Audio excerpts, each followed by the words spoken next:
Probably the most common interpretation of Wu Wei is quite literally aligning our actions with nature and not forcing anything and acting when it's suitable. Lao Tzu stated that using force always leads to unseen troubles. With force, he doesn't seem to point to the literal use of force per se, but rather to forcing the flow of nature. Nature has its course. It's always working in the background. It lies at the root of our humanity's existence and continually creates and recreates what the Taoists call the 10,000 things, everything under heaven and beyond. But despite the immense propulsion of the universe, today's society places the importance of conscious human effort above all.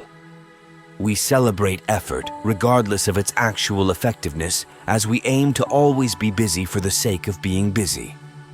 As modern Sisyphuses, we push rocks uphill just for the sake of pushing. Making an effort is one thing, but intelligently making an effort is another.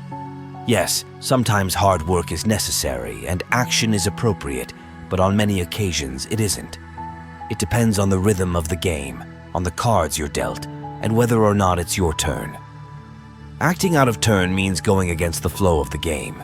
Hence, we often experience that forcing things leads to ruin in the long run, and that pushing our luck beyond nature's constraints backfires. On the other hand, situations often solve themselves when we don't force or intervene. By letting things happen, things get done naturally. The novice farmer, for example, simply needed to leave his crops alone and be patient, and nature would do the rest. But when it's time to reap, the farmer should roll up his sleeves. The Tao never acts with force, yet there is nothing that it cannot do, Lao Tzu stated. If we just go along with nature, then everything runs smoothly. The farmer's task is to sow the seed's task is to grow into crops, and then the farmer's task is to reap the harvests when they're ready. This is how nature works optimally. Lao Tzu believed that the world cannot be governed as the world governs itself. It's entirely out of control. Trying to control it is always a losing battle, and spending our lives fighting against nature is a waste of time, no matter how much people celebrate us for engaging in such a heroic endeavor. Instead of spending our life energy trying to control, govern, and change the natural course of things, we're better off accepting what is and navigating through it like water flowing through a rocky surface towards the ocean. I quote, "Some are meant to lead, and others are meant to follow. Some must always strain, and others have an easy time. Some are naturally big and strong, and others will always be small. Some will be protected and nurtured, and others will meet with destruction. The master accepts things as they are, and out of compassion avoids extravagance, excess, and the extremes. When we go deeper into the meaning of Wu Wei, it becomes even more intriguing. Let's assume its most accurate definition is effortless action. As opposed to the conventional translations like non-action and doing nothing, it points to being active and on the move, even though the common denominator stands firm, namely, letting things happen. With effortless action, we could say that we're not so much doing, but rather going. We embark on a river stream without considering where it brings us. We're setting sail into uncharted territory, but don't let the great unknown faze us. We swim along with the current, not against it, making our way smooth, devoid of stammers and hiccups. Swimming against the current takes effort, so does holding onto a rock. When we force things, problems arise. An example is going on a date. The person you're going to meet is interested in one thing only, getting to know you, the person you are, at that moment. But many people over-prepare, over-analyze, and rehearse what they're going to say. And so, the nerves come in. People overcompensate, are disingenuous, and come across as staged. Why is this the case? Most likely because we focus too much on the results. Zhuangzi talks about how different prospects can influence our actions and emotional states if we attach ourselves to them. A previous video named Win Without Trying explains this in more detail, using Zhuangzi's parable of the archer. In the context of a date, most of us want the date to become a success. We want the other person to like us. So there's pressure involved. there's a price to be won, and if we don't get it, we feel miserable. And thus, what could have been a fun, joyful night out becomes a strenuous, forced, stressful event with lots of discursive thoughts and mental preparations in advance. We are standing in our own way, blocking the natural flow of the universe, which we cannot possibly control, no matter how much thought and planning we throw at it. But imagine that you enter a date utterly unprepared, without even seeing it coming.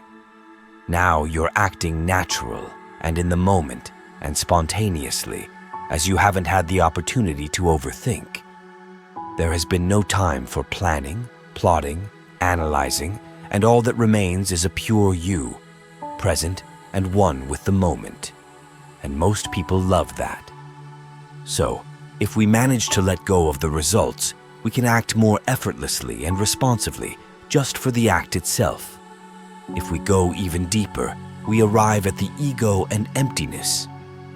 Because of past experiences, social conditioning, or ideologies, we have molded ourselves into knowledgeable, cultured human beings that fit the context they're in. This context could be a religious community, a country, or a profession. We generally see this as a good thing, but there's a downside, and this downside has to do with the ego. The ego often distorts how we perceive the reality of the world.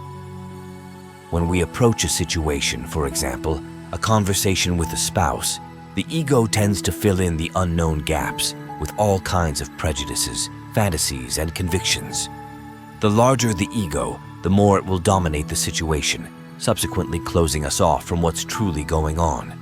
Therefore, people with strong convictions experience great difficulty seeing the world in another light or outside the confines of their intellectual prison.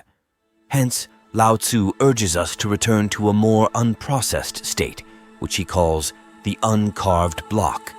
We could see the uncarved block as a person who's unencumbered by all kinds of intellectual baggage, so his vision of the world becomes clear. Dr. Wu Wei, a Dutch philosopher and sinologist, explains her interpretation of Wu Wei in a Dutch book about Taoist philosophy, emphasizing the element of emptiness or openness. She describes the essence of practicing Wu Wei as follows, and I quote, "And so the whole practitioner is able to, from the clarity of his egoless center, observe all relevant forces in a certain situation in their being, undistorted, so he can respond to them flawlessly." End quote. So, if we look at Wu Wei this way, it's not just letting go, going along with the flow of nature, allowing the universe to do its job.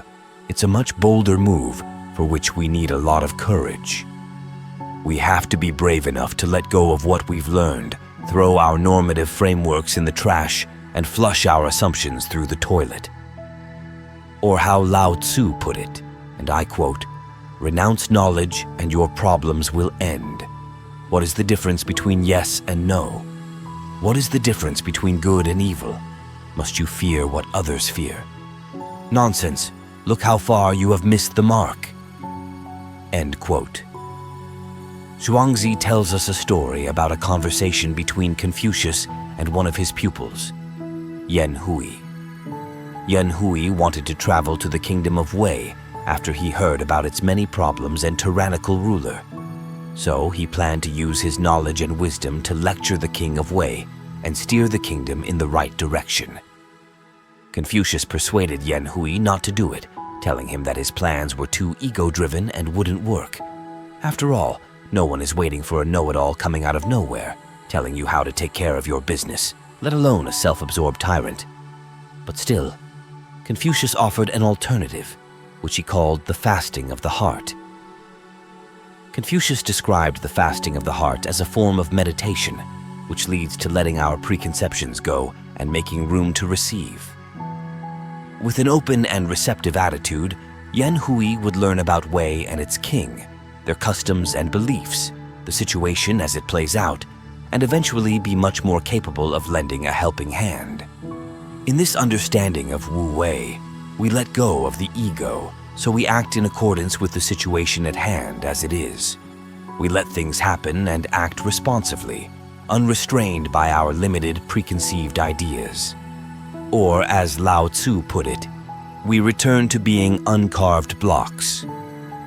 Chuang stated, and I quote, "No matter if it's about politics, governance, diplomacy, or any other activity, what Zhuangzi calls Wu Wei is this ultimate receptive and responsive way of action from a crystal clear openness in yourself, one with the breathing of the cosmos." Thank you for watching.